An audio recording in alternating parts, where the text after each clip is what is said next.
Welcome to The Winner's Voice, where timeless books inspire powerful minds and lasting success. Today, we bring you From Passion to Peace by James Allen, a classic guide to building a strong mindset, powerful habits, and achieving success. Let's begin. The first three parts of this book, passion, aspiration, and temptation, represent the common human life, with its passion, pathos, and tragedy. The last three parts, transcendence, beatitude, and peace, represents the divine life, calm, wise, and beautiful, of the sage and savior. The middle part, transmutation, is the transitional stage between the two. It is the alchemic process linking the divine with the human life. Discipline, denial, and renunciation do not constitute the divine state. They are only the means by which it is attained. The divine life is established in that perfect knowledge which bestows perfect peace. James Allen. Amid the din and strife of men, the call divine I hear again. Its telling is of things apart, above the tumult of the heart. High o'er where sin's dark pathways wind, waits the wise willing of the mind. Beyond strong passion's guarded gates, their peace awaits, their peace awaits. 1. Passion. The pathway of the saints and sages, the road of the wise and the pure, the highway along which the saviors have trod, and which all saviors to come will also walk. Such is the subject of this book, such is the high and holy theme which the author briefly expounds in these pages. Passion is the lowest level of human life. None can descend lower. In its chilling swamps and concealing darkness creep and crawl the creatures of the sunless world. Lust, hatred, anger, covetousness, pride, vanity, greed, revenge, envy, backbiting, lying, theft, deceit, treachery, cruelty, suspicion, jealousy. Such are the brute forces and blind, unreasoning impulses that inhabit the underworld of passion and roam, devouring and devoured, in the rank primeval jungles of the human mind. There also dwell the dark shapes of remorse, pain, and suffering, and the drooping forms of grief, sorrow, and lamentation. In this dark world the unwise live and die, not knowing the peace of purity, nor the joy of that divine light which forever shines above them, and for them, yet, it shines in vain so long as it falls on unseeing eyes which look not up, but are ever bent earthward, fleshward. But the wise look up. They are not satisfied with this passion world.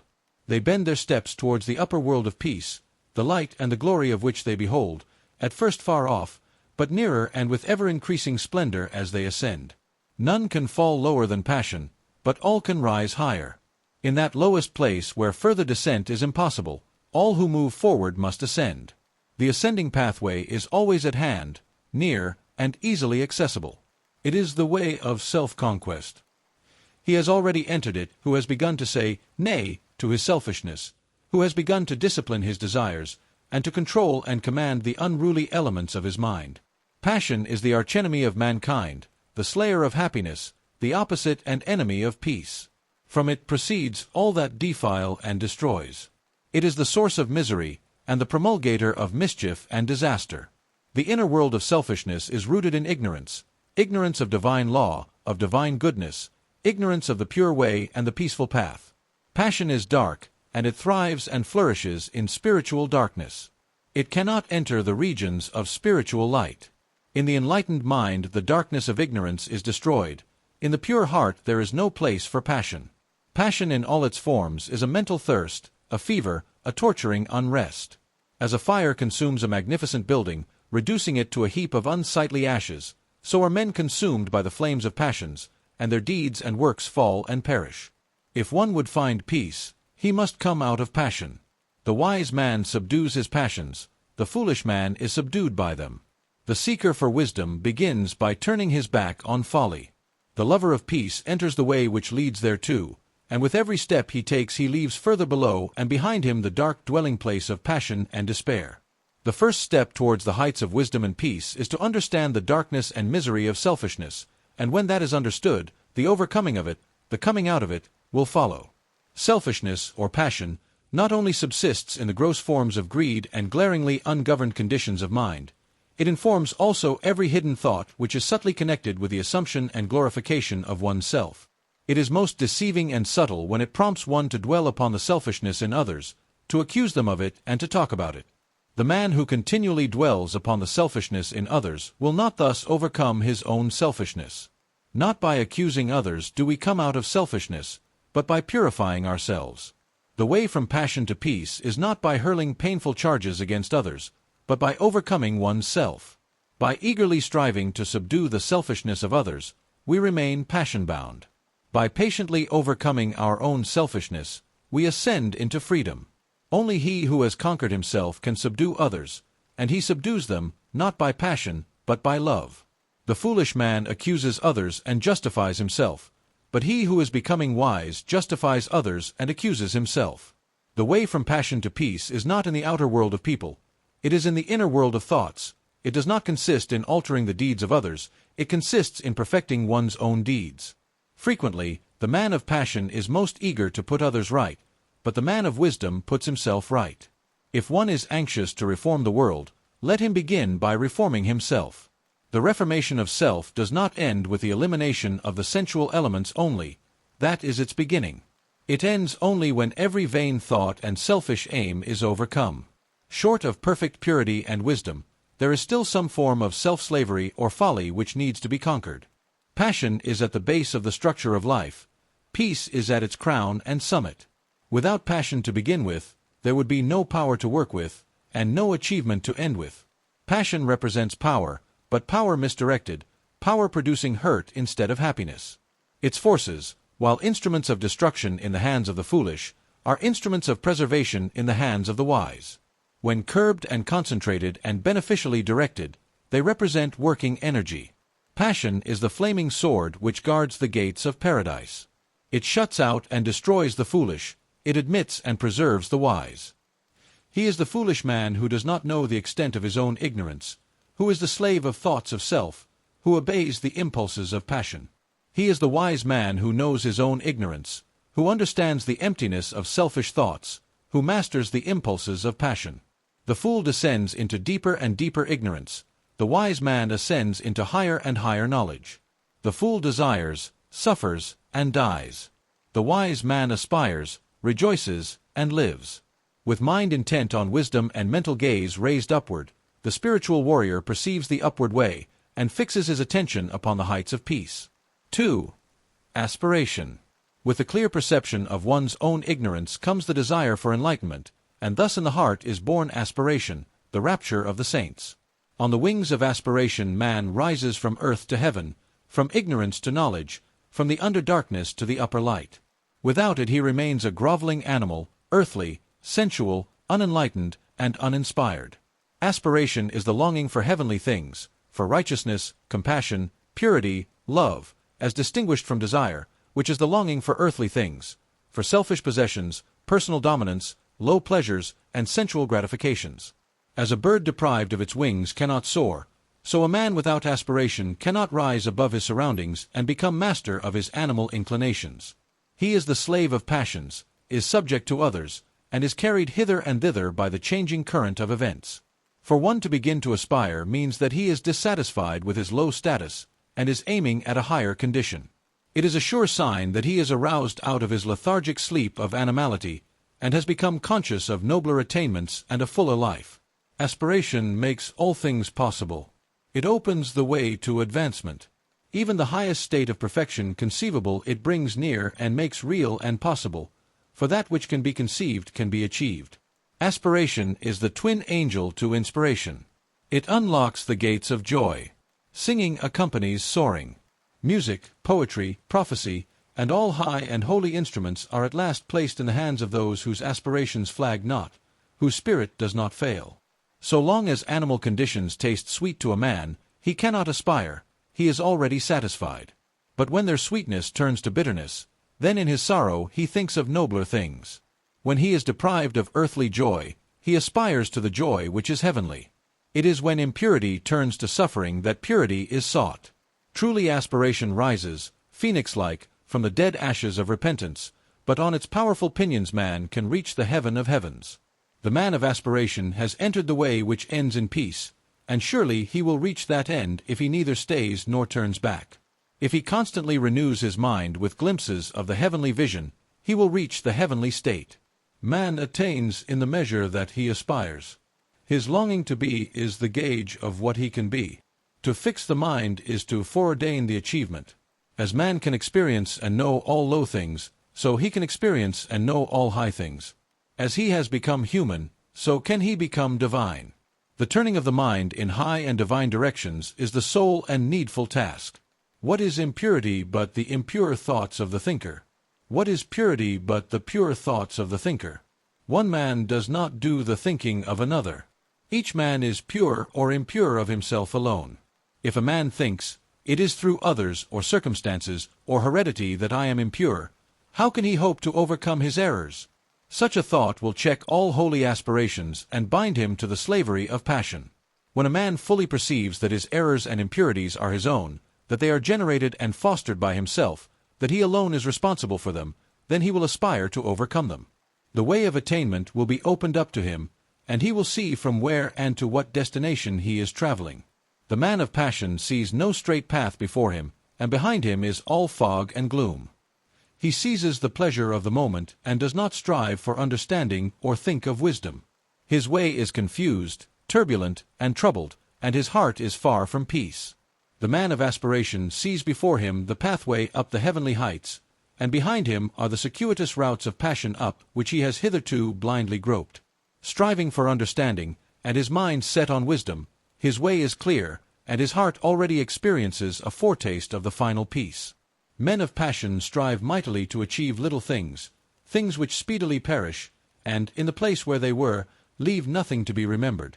Men of aspiration strive with equal might to achieve great things, things of virtue, of knowledge, of wisdom, which do not perish, but stand as monuments of inspiration for the uplifting of humankind. As the merchant achieves worldly success by persistent exertion, so the saint achieves spiritual success by aspiration and endeavor. One becomes a merchant, the other a saint, by the particular direction in which his mental energy is guided. When the rapture of aspiration touches the mind, it at once refines it, and the dross of its impurities begins to fall away.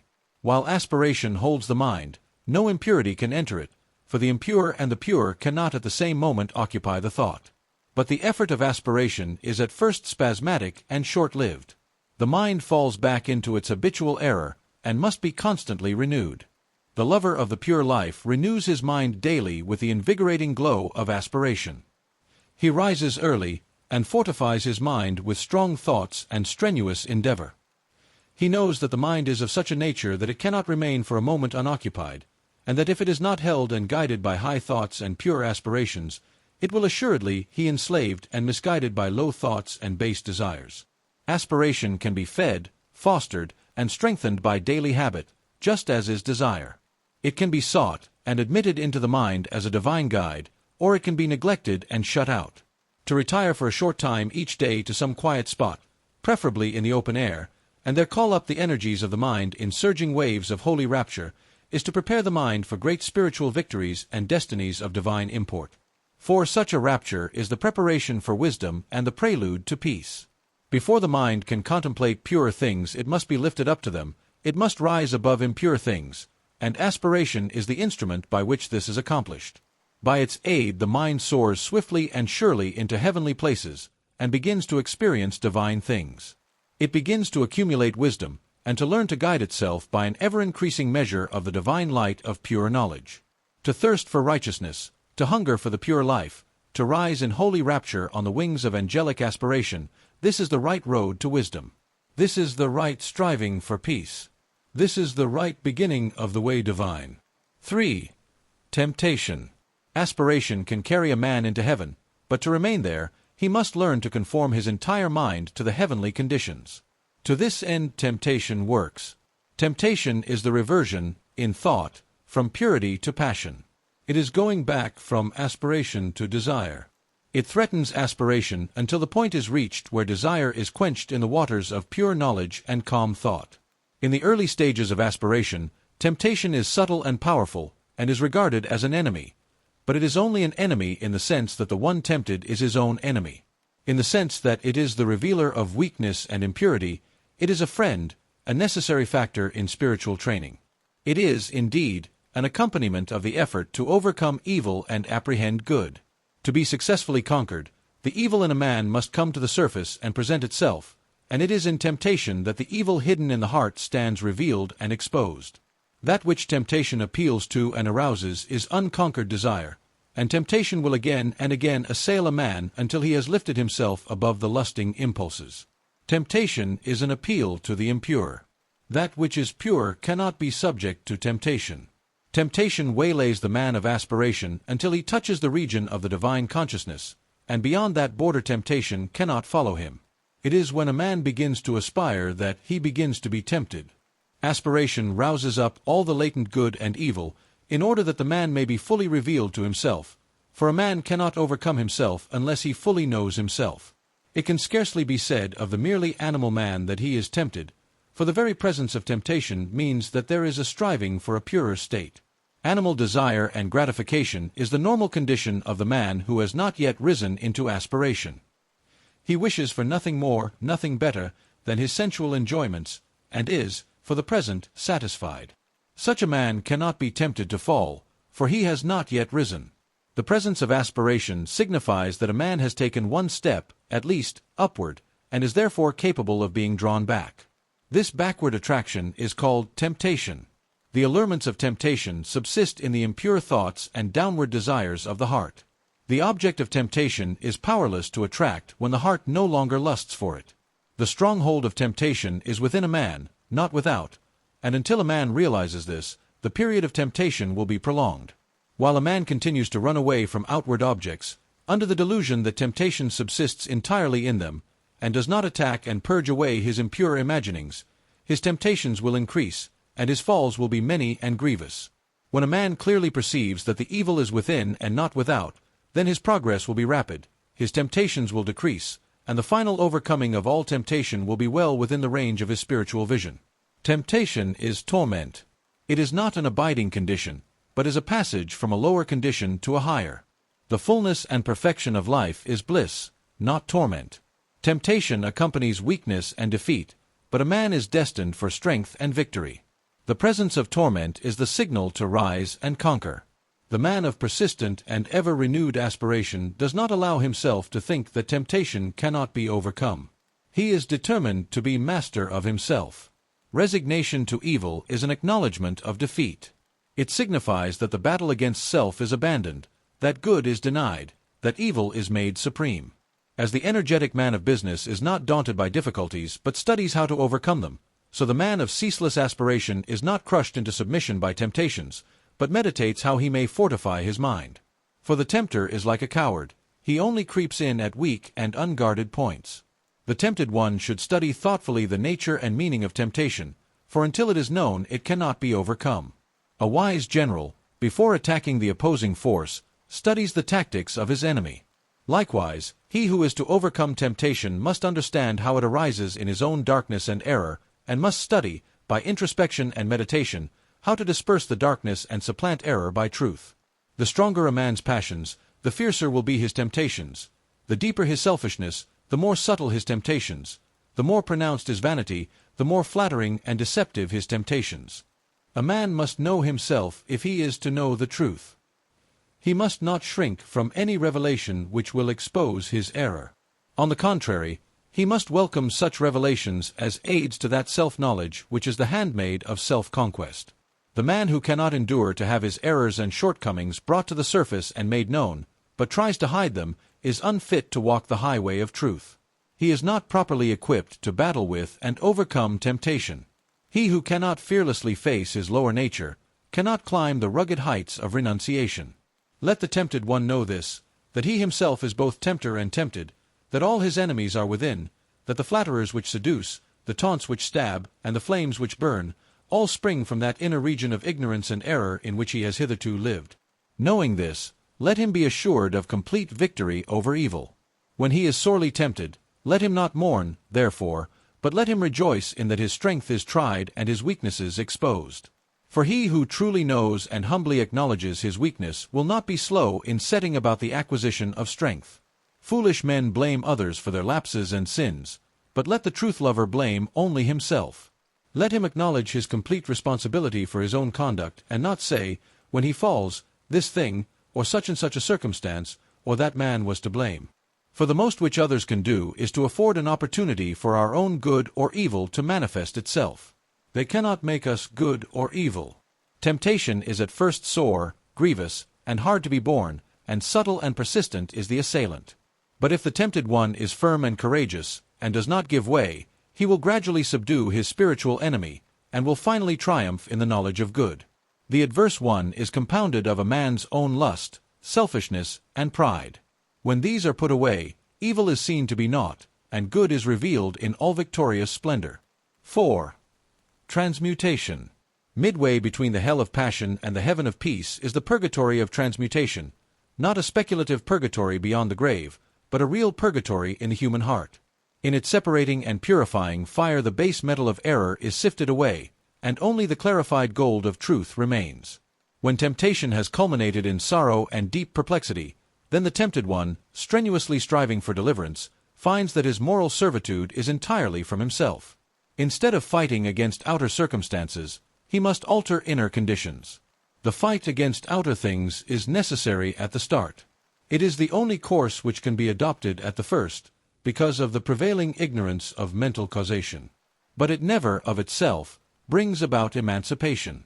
What it does bring about is the knowledge of the mental cause of temptation. This knowledge of the mental cause of temptation leads to the transmutation of thought, and the transmutation of thought leads to deliverance from the bondage of error. The preliminary fighting is a necessary stage in spiritual development, just as the crying and kicking of a helpless babe is necessary to its growth. But as the crying and kicking is not needed beyond the infant stage, so the fierce struggling with, and falling under, temptation ends when the knowledge of mental transmutation is acquired. The truly wise man, he who is enlightened concerning the source and cause of temptation, does not fight against outward allurements, he abandons all desire for them. Thus, they cease to be allurements, and the power of temptation is destroyed at its source. But this abandonment of unholy desire is not a final process. It is the beginning of a regenerative and transforming power which, when patiently employed, leads to the clear and cloudless heights of spiritual enlightenment. Spiritual transmutation consists of an entire reversal of the ordinary self-seeking attitude of mind toward people and things, and this reversal brings about an entirely new set of experiences. Thus the desire for a certain pleasure is abandoned, cut off at its source, and not allowed to have any place in the consciousness. But the mental force which that desire represented is not annihilated, it is transferred to a higher region of thought, transmuted into a purer form of energy. The law of conservation of energy prevails universally in the mind as it does in matter, and the force shut off in lower directions is liberated in higher realms of spiritual activity. Along the saintly way towards the divine life, the midway region of transmutation is the country of sacrifice, the plain of renunciation. Old passions, old ambitions and thoughts are cast away and abandoned, but only to reappear in some more beautiful, more permanent, more eternally satisfying form. Valuable jewels, long guarded and cherished, when thrown tearfully into the melting pot, are remolded into new and more perfect adornments. Likewise, the spiritual alchemist, at first reluctant to part company with long-cherished thoughts and habits, at last gives them up to discover, a little later, to his joy, that they come back to him in the form of new facilities, rarer powers and purer joys, spiritual jewels newly polished, beautiful and resplendent. In transmuting his mind from evil to good, a man comes to distinguish more and more clearly between error and truth, and so distinguishing, he ceases to be swayed and prompted by outward things and by the actions and attitudes of others. Instead, he acts from his knowledge of truth. First acknowledging his errors, and then confronting them with a searching mind and a humble heart, he subdues, conquers, and transmutes them. The early stage of transmutation is painful but brief, for the pain is soon transformed into pure spiritual joy, the brevity of the pain being measured by the intelligence and energy with which the process is pursued. While a man thinks that the cause of his pain is in the attitude of others, he will not pass beyond it.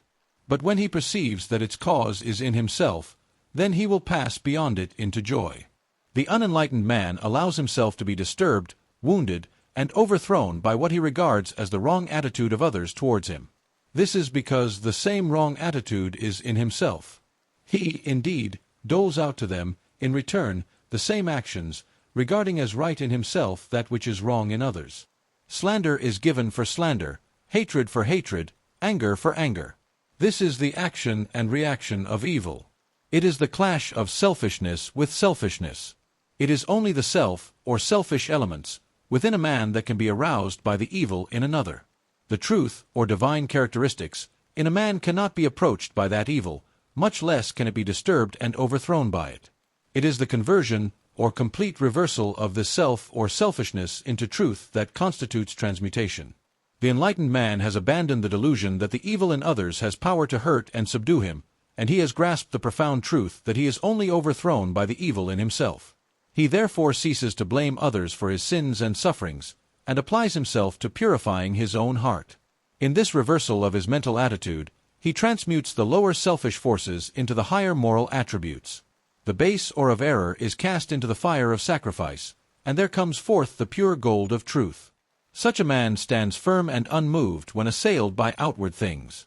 He is self's master, not its slave. He has ceased to identify himself with the impulses of passion, and has identified himself with truth. He has overcome evil, and has become merged in good.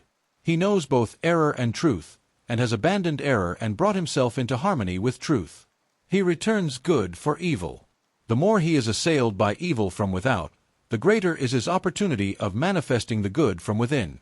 That which supremely differentiates the fool from the wise man is this, that the fool meets passion with passion, hatred with hatred, and returns evil for evil, whereas the wise man meets passion with peace, hatred with love, and returns good for evil. Men inflict suffering upon themselves through the active instrumentality of their own unpurified nature. They rise into perfect peace in the measure that they purify their hearts. The mental energy which men waste in pursuing dark passions is all sufficient to enable them to reach the highest wisdom when it is turned in the right direction. As water, when transmuted into steam, becomes a new, more definite and wide-reaching power, so passion, when transmuted into intellectual and moral force, becomes a new life, a new power for the accomplishment of high and unfailing purposes. Mental forces, like molecular, have their opposite poles or modes of action. Where the negative pole is, there also is the positive. Where ignorance is, wisdom is possible. Where passion abounds, peace awaits. Where there is much suffering, much bliss is near. Sorrow is the negation of joy, sin is the opposite of purity, evil is the denial of good. Where there is an opposite, there is that which is opposed. The adverse evil, in its denial of the good, testifies to its presence. The one thing needful, therefore, is the turning around from the negative to the positive, the conversion of the heart from impure desires to pure aspirations, the transmutation of passional forces into moral powers. The wise purify their thoughts. They turn from bad deeds and do good deeds. They put error behind them and approach truth. Thus do they rise above the allurements of sin, above the torments of temptation, above the dark world of sorrow, and enter the divine consciousness, the transcendent life. 5. Transcendence. When a man passes from the dark stage of temptation to the more enlightened stage of transmutation, he has become a saint. A saint is one who perceives the need for self-purification, who understands the way of self-purification, and who has entered that way and is engaged in perfecting himself. But there comes a time in the process of transmutation when, with the decrease of evil and the accumulation of good, there dawns in the mind a new vision, a new consciousness, a new man. When this is reached, the saint has become a sage. He has passed from the human life to the divine life. He is born again, and there begins for him a new round of experiences. He wields a new power, a new universe opens out before his spiritual gaze. This is the stage of transcendence. This I call the transcendent life. When there is no more consciousness of sin, when anxiety and doubt and grief and sorrow are ended, when lust and animosity and anger and envy no more possess the thoughts, when there remains in the mind no vestige of blame towards others for one's own condition, and when all conditions are seen to be good because they are the result of causes, so that no event can afflict the mind, then transcendence is attained. Then the limited personality is outgrown, and the divine life is known. Evil is transcended, and good is all in all. The divine consciousness is not an intensification of the human. It is a new form of consciousness. It springs from the old, but it is not a continuance of it.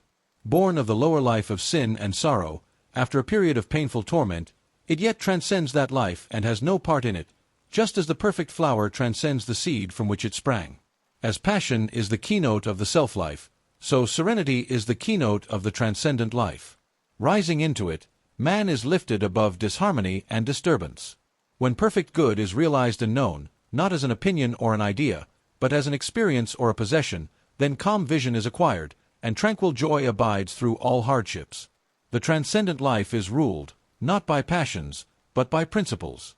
It is founded not upon fleeting impulses, but upon abiding laws. In its clear atmosphere the orderly sequence of all things is revealed, so that there is seen to be no room for sorrow, anxiety, or regret. While men are involved in the passions of self, they burden themselves with cares, and trouble themselves over many things. Above all else, they trouble over their own little, burdened, pain-stricken personality, being anxious for its fleeting pleasures, for its protection and preservation, and for its eternal safety and continuance. Now, in the life that is wise and good, all this is transcended. Personal interests are replaced by universal purposes, and all cares, troubles, and anxieties concerning the pleasure and the fate of the personality are dispelled like the feverish dreams of a night. Passion is blind and ignorant. It sees and knows only its own gratification. Self recognizes no law. Its object is to get and to enjoy. The getting is a graduated scale varying from sensual greed, through many subtle vanities, up to the desire for a personal heaven or personal immortality, but it is self still. It is the old sensual craving coming out in a more subtle and deceptive form. It is longing for some personal delight, along with its accompanying fear that delight should be lost forever. In the transcendent state, desire and dread are ended, and the thirst for gain and the fear of loss are things that are no more. For where the universal order is seen, and where perennial joy in that good is a normal condition, what is there left to desire? What remains to be feared? He who has brought his entire nature into conformity and harmony with the law of righteousness, who has made his thoughts pure and his deeds blameless, has entered liberty. He has transcended darkness and mortality, and has passed into light and immortality. For the transcendent state is at first a higher order of morality, then a new form of perception, and at last a comprehensive understanding of the universal moral causation. And this morality, this vision, and this understanding constitute the new consciousness, the divine life. The transcendent man is he who is above and beyond the dominion of self. He has transcended evil and lives in the practice and knowledge of good. He is like a man who, having long looked upon the world with darkened eyes, is now restored to sight, and sees things as they are. Evil is an experience, and not a power. If it were an independent power in the universe, it could not be transcended by any being. But though not real as a power, it is real as a condition and an experience, for all experience is of the nature of reality. It is a state of ignorance, of undevelopment, and as such it recedes and disappears before the light of knowledge, as the intellectual ignorance of a child vanishes before the gradually accumulating learning, or as darkness dissolves before the rising light. The painful experiences of evil pass away as the new experiences of good enter into and possess the field of consciousness. And what are the new experiences of good? They are many and beautiful, such as the joyful knowledge of the freedom from sin. They are the absence of remorse and deliverance from all torments of temptation. They are ineffable joy in conditions and circumstances which formerly caused deep affliction, and imperviousness to be hurt by the actions of others. They are great patience and sweetness of character, serenity of mind under all circumstances, and emancipation from doubt, fear, and anxiety.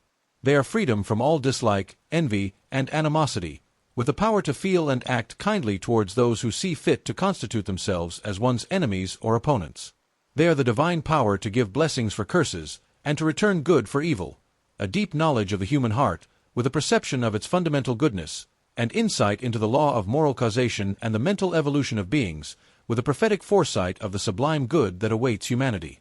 Above all, they are a glad rejoicing in the limitation and impotency of evil, and in the eternal supremacy and power of good. All these, and the calm, strong, far-reaching life that these imply and contain, are the rich experiences of the transcendent man, along with all the new and varied resources, the vast powers, the quickened abilities, and enlarged capacities that spring to life in the new consciousness. Transcendence is surpassing virtue. Evil and good cannot dwell together. Evil must be abandoned, left behind and transcended before good is grasped and known.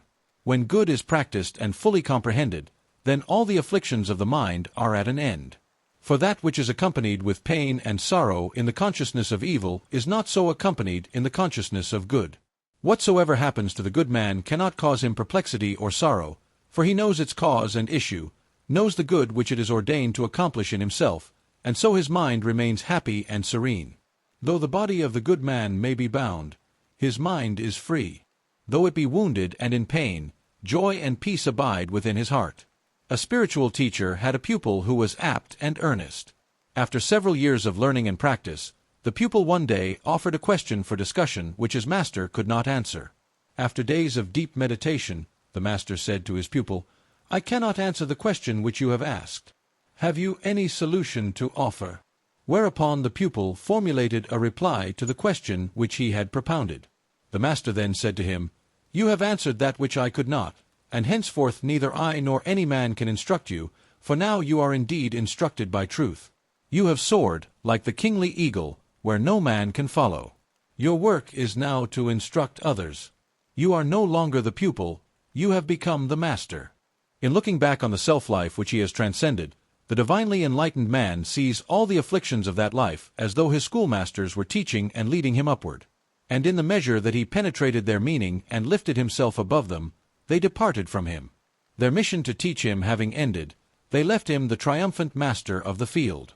For the lower cannot teach the higher, ignorance cannot instruct wisdom, evil cannot enlighten good, nor can the pupil set lessons for the master. That which is transcended cannot reach up to that which transcends. Evil can only teach in its own sphere, where it is regarded as master. In the sphere of good it has no place and no authority. The strong traveler on the highway of truth knows no such thing as resignation to evil. He knows only obedience to good.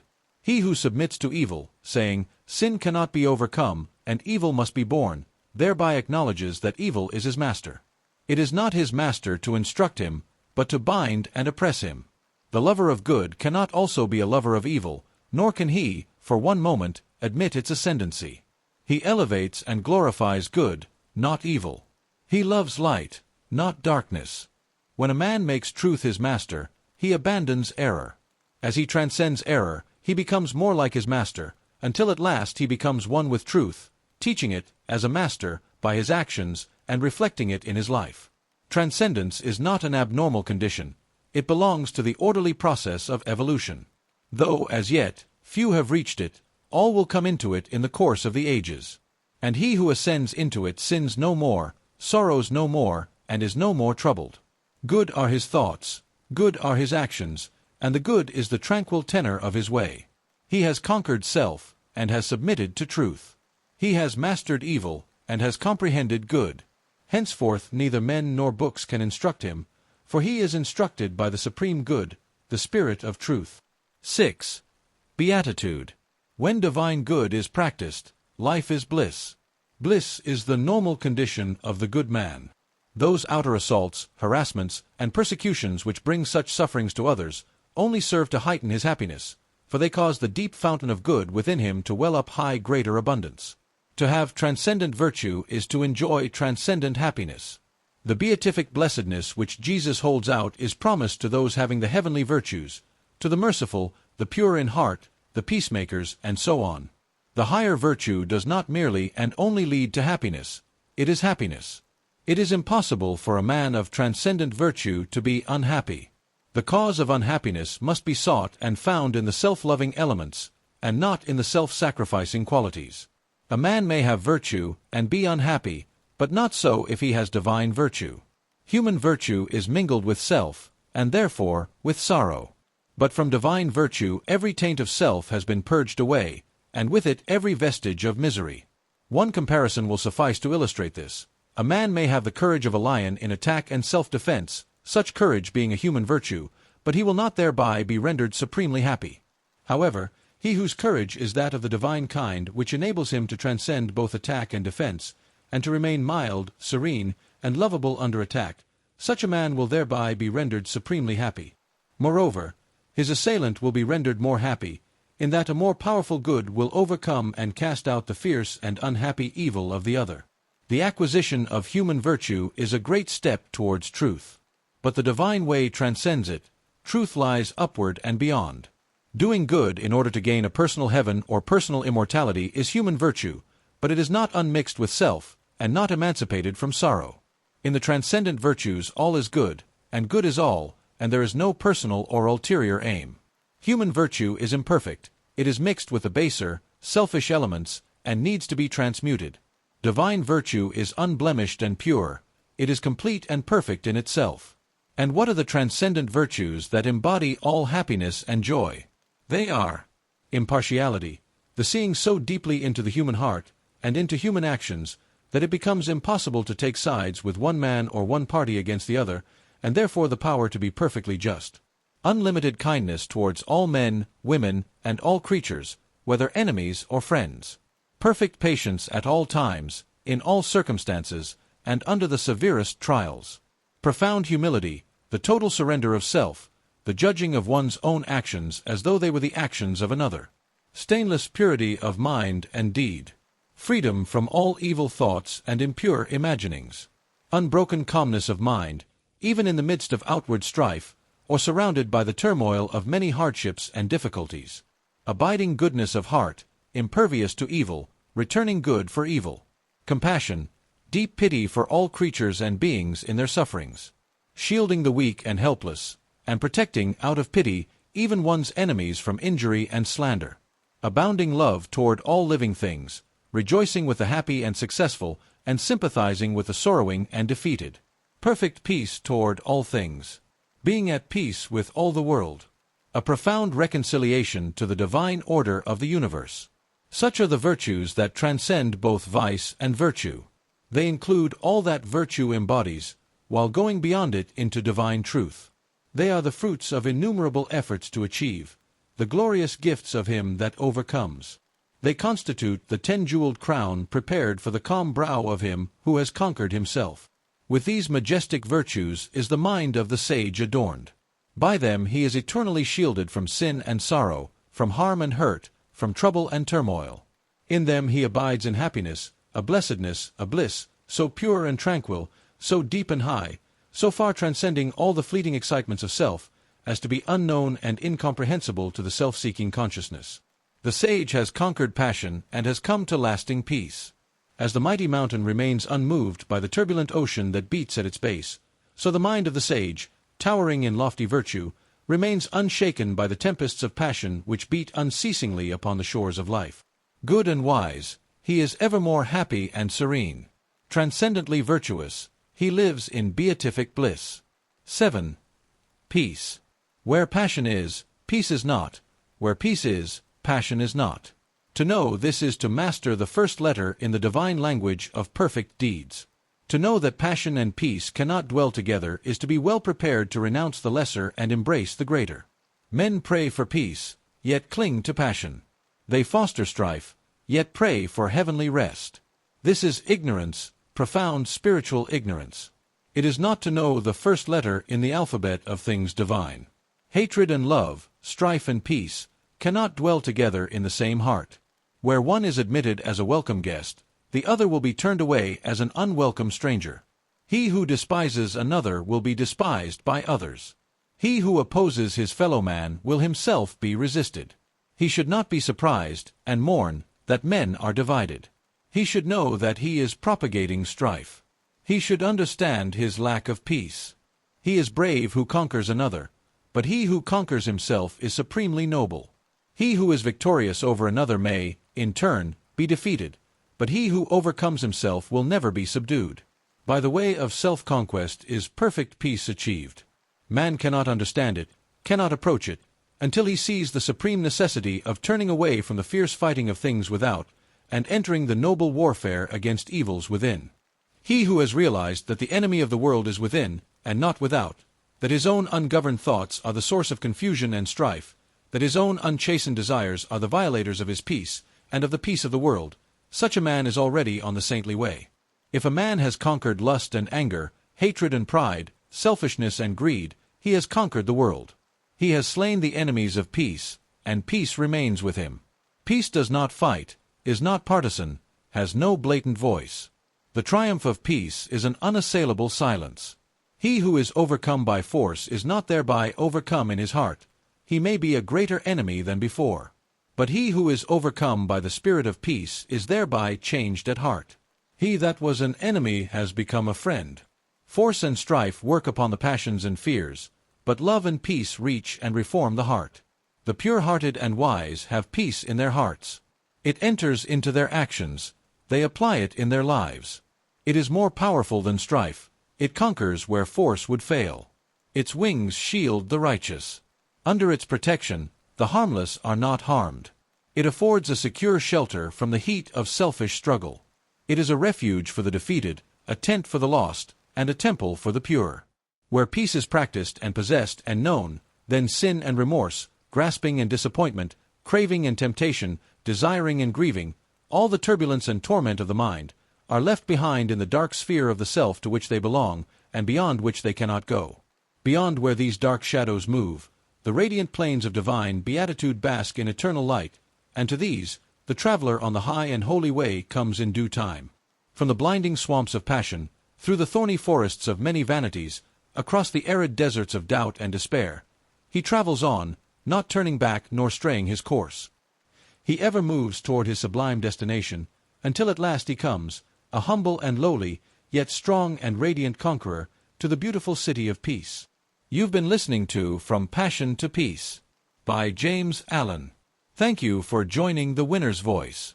If you found this valuable, don't forget to like, comment, and subscribe for more powerful audiobooks. Stay focused, keep growing, and think like a winner.